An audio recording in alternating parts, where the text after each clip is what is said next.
How's everybody doing today? My name is Parker Stewart. I'm an Interpreter 1 with the OHMVR Division of State Parks. This is my supervisor, Peter Ostrowski. I'll let him introduce himself in a second. But we are here today at Prairie City SVRA, State Vehicular Recreation Area, and we're going to be telling you all about Safety Week that's been going on since Saturday? Yeah, Saturday. Yeah. So, Peter, do you want to tell us a little bit more about Prairie City? Sure. Again, my name is Peter Ostrowski. I'm the State Park Interpreter 3. I supervise and manage the Off-Highway Vehicle Safety Week. And we're at Prairie City State Vehicular Recreation Area. This park is located about 35 minutes east of Sacramento in a city called Rancho Cordova, California. And our park here is about 1,200 acres with about 900 rideable acres. Different trails for all over. We have a bunch of different tracks that go on throughout the park. The history of this park is rather fascinating as well. You can definitely check out the website, ohv.parks.ca.gov. That has a lot of information, but a lot of the parklands that we have for off-highway vehicle, they're lands that have been, they really were kind of abused. And now we use them for recreation and enjoying it out in the wild and just having fun. So that's a little bit about Prairie City and what we're at. We're actually at a building here called the Environmental Training Center, or for short we call it the ETC. This is a training building that we teach a lot of classes from.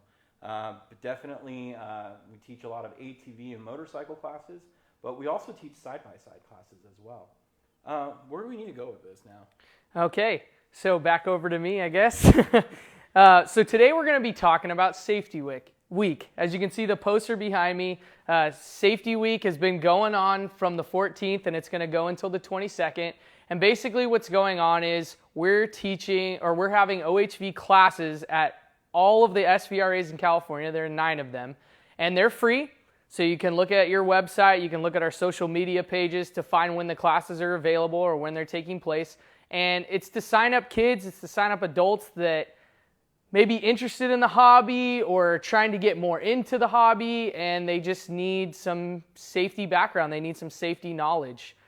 So that's what we're doing out here this week with Safety Week. Yeah, and it's not to say that safety isn't important 365 days out of the year when riding. Safety is always important for that. Every day can be safety day. But we wanted to really focus on Safety Weeks because we've been seeing a lot of uptick in different recreation that happens all throughout the state, especially with one vehicle in particular called a side-by-side. Stay tuned, you get to see something really cool though with that. But there's a lot of other aspects to Safety Week, and we couldn't have done this entire weeks that we're planning by ourselves. And when I say weeks, we have this week and we have one coming up in October. We couldn't have done this all by ourselves. We've actually had a lot of partner organizations who have helped with us with Safety Week. One big important partner for us is definitely Tread Lightly. They are the ones who have helped to do a lot of design work, help us out with everything by getting information out on their social media page. We also have the California Outdoor Recreation Foundation, CORF. They have been super supportive with allowing us to use their website to post about classes. We also have the California Highway Patrol. They have been instrumental in providing us with material and helping us to get more information out all over. We've also had a lot of other different organizations jump in. One that you might not have heard of is known as the Specialty Vehicle Institute of America, SVIA. They have 3 different types of training classes that kind of fall in with them for motorcycle, ATV, and side-by-side. Their organization has been in partnership and with us for the Off-Highway Vehicle Division to teach classes all over the state. And these classes are free because they're a public service. We want to make sure that our riders are safe riding all throughout California. Definitely. So thank you to our partners that have helped us to bring these Safety Weeks. As Peter mentioned, we have a second Safety Week coming up. It's going to be the 3rd week in October. So stay tuned for that one. The theme of Safety Week for this year, for both weeks, is going to be Train for the Trail. So any thoughts on what Train for the Trail means? Peter? It basically is an idea of that, you've got to train yourself before you go out and ride. And all this training happens because we want to make sure that we stay educated as a rider and making sure that we're properly taking care of the places that we love to ride. So when you train for the trail, you're training to make sure that you understand all the laws, you're understanding all the different aspects of your vehicle, and understanding about that it's a lot of fun once you are really educated in what's going on all throughout what you're doing when you're riding an off-highway vehicle. Definitely. So one of the main things we're trying to teach here with our safety weeks is the principle of tread. Now, if you haven't heard that term before, what tread stands for, the acronym, is you want to travel on your designated areas for sure. So when you're out riding around, you don't want to like create your own trail or go off. You want to stay on the designated trail that you're riding on. The R in tread is respect the rights of others. So you may encounter other people out on the trail. You might encounter equine horse riders. You might encounter dirt bike riders. You might encounter mountain riders, pedestrians, hikers, backpackers. So you really just want to be cognizant of others that are sharing the trail with you.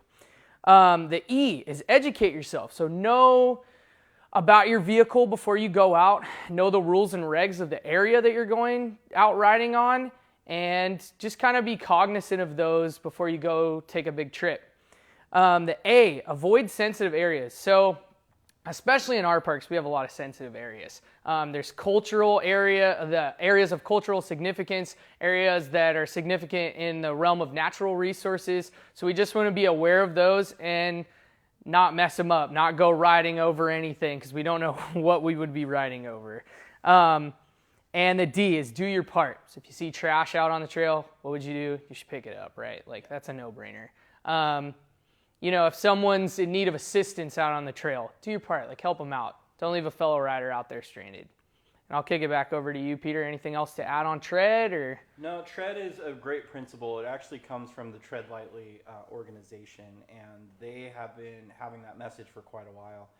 And we just continue to carry that torch forward of talking about all those different aspects. Now, of course, for our Train for the Trail, for the week of the safety weeks, we actually have some other things that really blend in really nice with the tread principles. So what were some of the things that we came up with for that? So one of the things that has been proposed in Train for the Trail, it's a sub-theme. The first one is take a course. If you don't know what you're doing out there on an OHV, take a course and learn it. Maybe you're over-experienced and you've been doing it at your mom and dad's property your whole life or things like that. You can still come to these classes and pick something up, especially if you have small children that want to learn how to ride these vehicles. It's a really great opportunity for them to get the basics under their thumb. Yeah. How much is a course? Course is actually free. Courses are free. They don't cost a dime. So again, like I said earlier, look on the social media pages.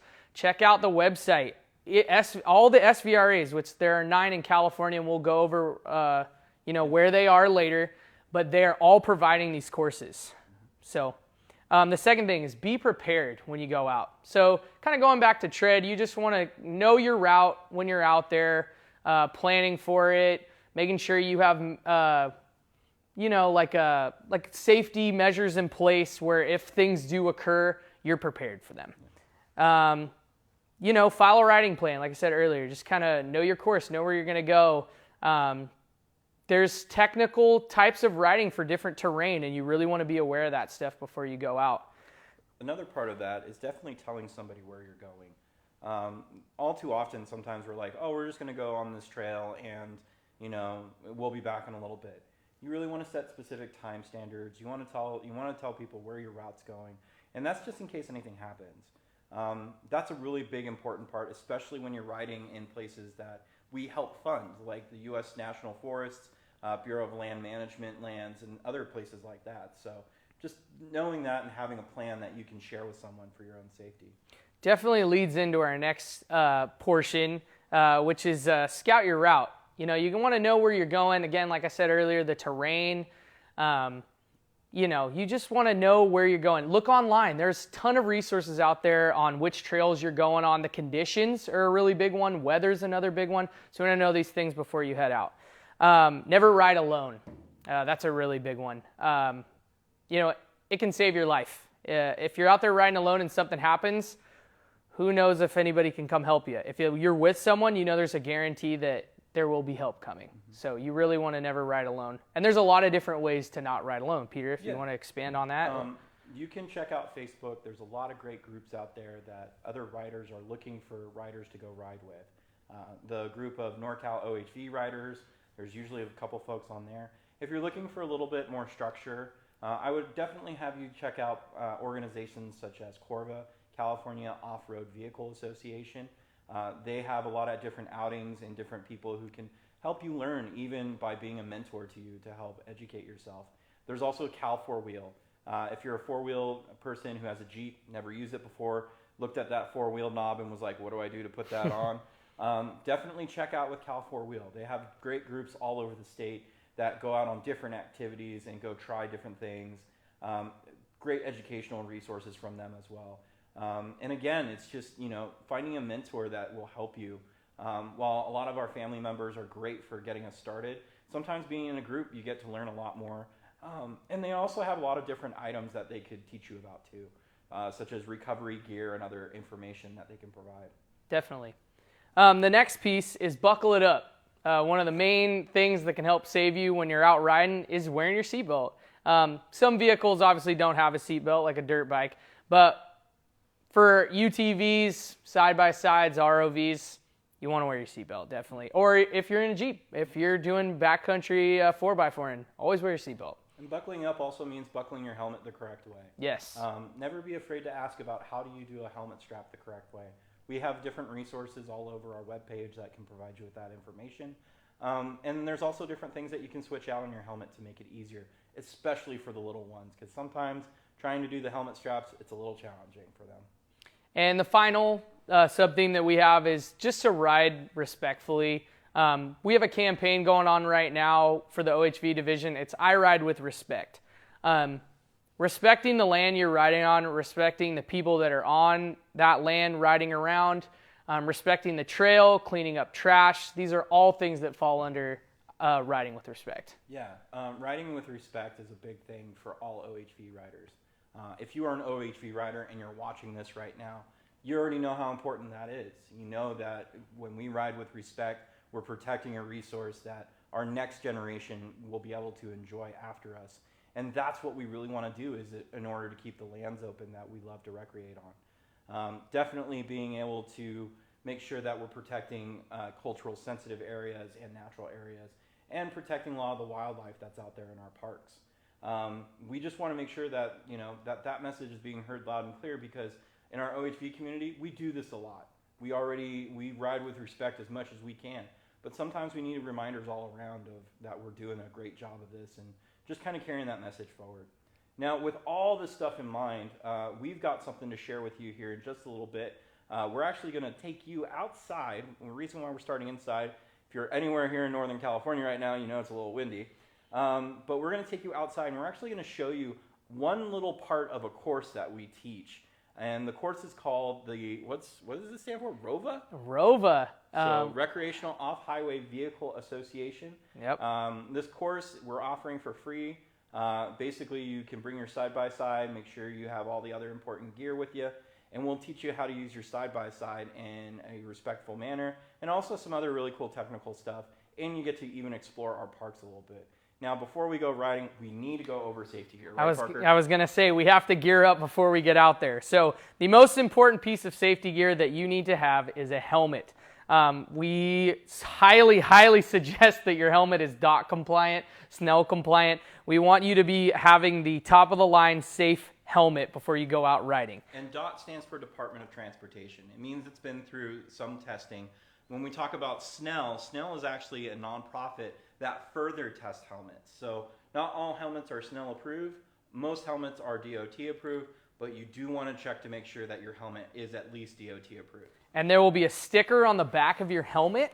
I don't know if you can really see it. Well, it's very light on this one, but that is DOT and Snell approved. So, well used DOT and Snell approved helmet. The next thing, you want to have goggles. You want to have your eye protection on. There's a lot of dangers if you don't wear these while you're riding. There's all kinds of debris flying up in the air. There's bugs flying in the air. And we don't want something to get into your eyes and mess up your vision, definitely. The next thing, you want to wear long sleeves when you're out riding. This protects you from sunburns, again, debris flying. Anything else, Peter, that the long sleeve would protect you from? It's UV protection. So, when you're wearing a long sleeve shirt, it helps to protect you from the sun. A lot of sun exposure can affect you, especially if you're riding and you're not drinking enough water. This will help you with that. Definitely. The next piece, gloves. Got to have our gloves on. If not, you could scrape your hands, cut them up. These gloves here are more geared for ROV use. Obviously, if you're riding a dirt bike or an ATV, they're going to have some type of padding. You want to have that padding on there. If you fall, it will really protect your knuckles and fingers for anything to happen. Next, your boots over your ankle. These here, I think, are dirt bike boots, but any kind of boot that just goes over your ankle you can wear. Like obviously, if you're in an ROV or a 4x4, especially a 4x4, you don't need the ankle high boots for sure. But if you are riding a UTV, you want to have just some boots on just in case there's any debris flying or ankle support. If you have to get out and fix anything. It's just for extra protection. Now, of course, these are a little bit more intense. Motorcycle boot, you really kind of just need for side-by-side as an over-ankle common boot that can help protect you for that way. And that's what we really suggest. Now, the final thing, of course, is long pants. Long pants are essential when you're out riding. If you're wearing shorts, there's all kinds of bad things that can happen. There's hot parts of your vehicle that your body parts can touch and it can create a burn. These will protect you from all that, especially on dirt bikes and ATVs. It's really essential that you have some kind of knee gear. These pants have the knee pads built into them so you can protect your appendages, your knee. But yeah, long pants. So after we get all geared up, which it seems like we just did, right, Peter? Yeah, we're pretty much ready. We're going to head out and we're going to show you guys a UTV course from Rova. So follow us.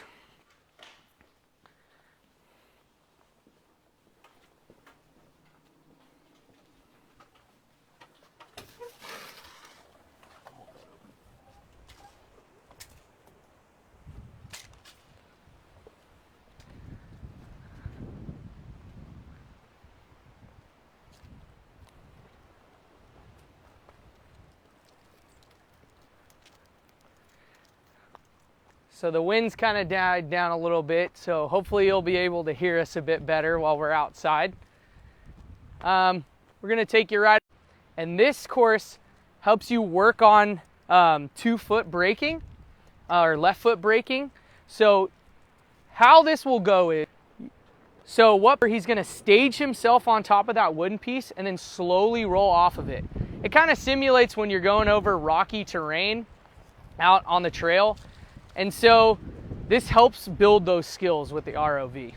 Then what he's going to do is he's going to touch this first pylon that's right in the middle. Then he's going to work on backing up. Now, when you back up, that's the only time in an ROV that you want to do one-handed steering. So he'll put his arm over the back seat like this, obviously turn around like you're reversing a car. And he's going to touch his back to that pylon that's over there on the right, come forward, touch this one on the left. Then he will reverse and back up and touch that middle pylon and then go forward and go over the obstacle again. And we'll show you how this is going to go. Start it up.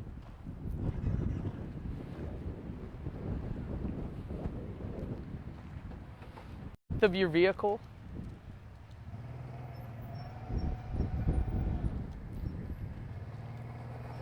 And then backing, same thing. You want to know how much room you have until you hit that vehicle.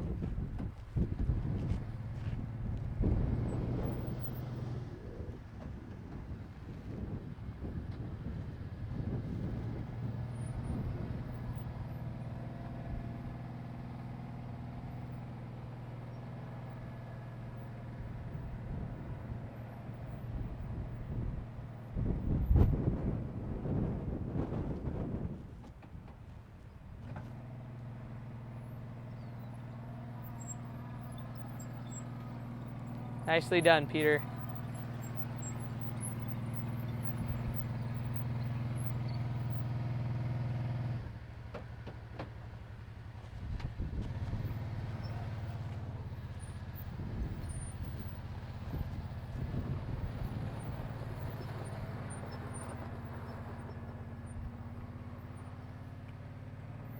Safety is key when you're operating these ROVs.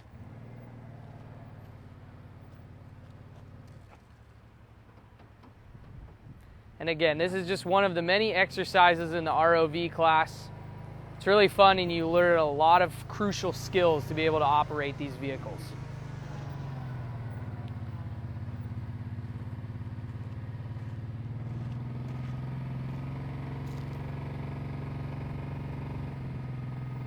Nicely done.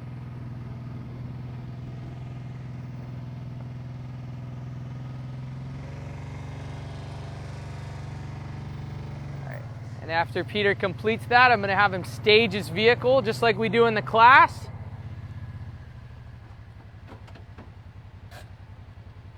Turn it off, and we're good. So yeah, that's one of the many exercises that you'll get to do in the ROV class. Peter, nicely done. Awesome. You can tell he's been doing it a while, so he's a pro at these courses for sure. But yeah, so you'll do those courses, and then if there is time, you have the potential to go out and do some field exercises when you get out that can better hone your skills for obstacles you'll see on the trail. Anything else to add? No, just that, you know, a lot of times when people see a side-by-side, they think it's about going fast all the time.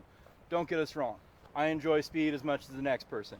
However, I also like to try my technical skills, which is why I really find that doing these different exercises allows me to not only show the capability of these vehicles, but also about what I can do as a driver for a side-by-side. Definitely. Now, there was one thing that we forgot to mention before we took our vehicle out. We needed to do a check of our vehicle that a lot of people don't know. Peter, would you like to walk us through that check and what it's called? Sure. So basically we use a lot of acronyms for our alphabet soup of government, but this acronym is super helpful because of the fact that it allows you to set a pattern of checking your vehicle. And what we call it T-clock. So T stands for your tires, C stands for your chassis and cables, O is for oil, L is for lights, and then you got another one for I'm sorry, I went chassis and cables. One's for cables, one's for chassis. Check that out. Yeah. But here, we'll go over here and check this out real quick. So, when you're checking out your tires, you're not only looking at the PSI of where the tires should be, but you're also looking at the tread of the tires themselves. And that tread, you want to make sure that it's in a really, really good condition, because that's going to allow you to grip into the dirt and get over items that you're trying to do. You're also looking at anything that has to do with the wheels, making sure your lug nuts are good, and just kind of looking at the overall wear of your tire. The reason why is because these are really important. It's like your shoes. You want to make sure that you always got some good shoes on before you go out, go for a long walk, go for a hike. Basically, our tires are our shoes for our vehicles.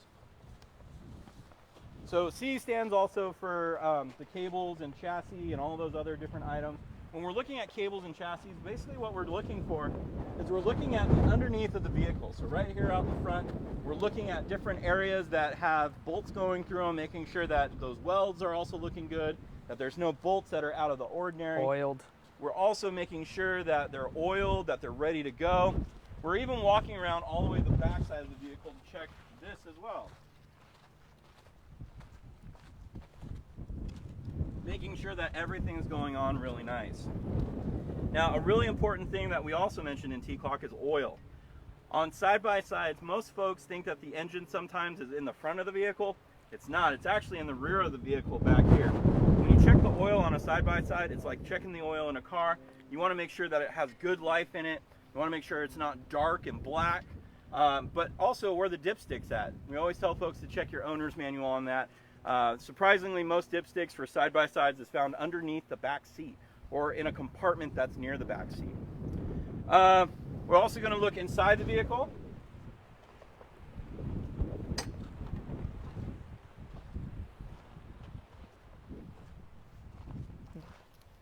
So when we're looking inside the vehicle, what we're looking at is not only the lights, we're also looking at all the different controls that are on the vehicles themselves.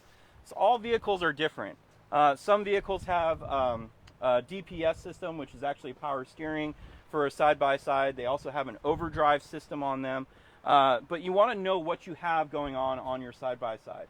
While looking at it on the showroom floor, it's a lot of fun, but you need to be asking really good questions about what's going on with it. So one example is up here on the dash. If you look at where my key's at, I also have a knob, and on that knob I have three settings.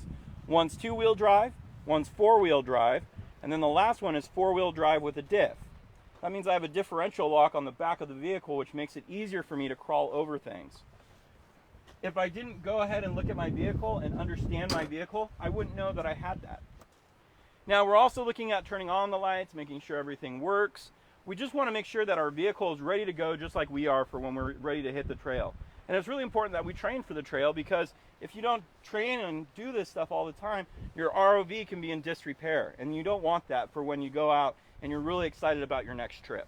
My favorite check in T-Clock is checking the suspension. So you get to grab your vehicle and just kind of wiggle it and see how it reacts to that wiggle. Obviously, if there was something wrong with the suspension, it wouldn't move in the way that it does. And that could hurt you out on the trail, because when you're going over obstacles like Peter just did, you know, something could go wrong and the vehicle could tip, and we don't want that. So you always want to check your suspension too, and that's the last check in T-Clock. Yep. Yep. The thing that he's shaking, though, is actually really interesting. This is called the rollover protection Yes. system, or what we call it for short is ROPS. And the rollover protection system is to protect you for if the vehicle does go over on its side or on the top. Now, if your vehicle is doing that, you definitely want to come take a class from us, because we want you to be safe. You never want to be on your ROPS. But we want to make sure that our hands and every part of our appendages stays inside if something does go wrong. You're also checking your ROPS to make sure that everything is ready to go on that. And originally, on a lot of the beginning ROVs that came out, sometimes they didn't even have seat retention systems like seat belts or even doors on them, this is all added safety after the vehicles have been out for many years. So that's just a little bit about what we have going on. Some of the things that you learn in our safety classes that we do for Safety Week. While Safety Week is a major part of this week, Safety Week can happen all throughout 365 days out of the year. Please definitely check out the Off-Highway Motor Vehicle for California State Parks Facebook page if you have any questions. You may also email us directly, and you can even reach out to local SVRAs that are found throughout the state. So today we're here at Prairie City, about 35 minutes east of Sacramento. We have our further north SVRA, which is Clay Pit. It's near Oroville and Chico. If we start going down south near the Bay Area, we've got Carnegie, that's in between Tracy and Livermore. Next one is Hollister, located right in Hollister Hills. We have Hungry Valley State Vehicular Recreation Area. It's on the Grapevine as you're going down into Southern California. We also have Oceano Dunes, which is out at Pismo Beach. Ocotillo Wells, which is all the way down south near San Diego. And our further south SVRA is Heber Dunes, which is about 3 miles from the Mexican border. One last one is our most recent SVRA, which is Onyx Ranch. It's located in East Kern County. Bakersfield would probably be the closest major city for it. Really cool parks. Again, please reach out. Come check out our website. They all have social media pages for the most part. And reach out and see when these free classes are. Come check them out. Again, they're free, everyone. Free classes. So please utilize the free classes. Yep. Anything else to add, Peter? I've got nothing. Okay. And I think with that, we're going to wrap up this Facebook Live. Thank you all for joining us. And make sure you check out Safety Week. Parker and Peter are out.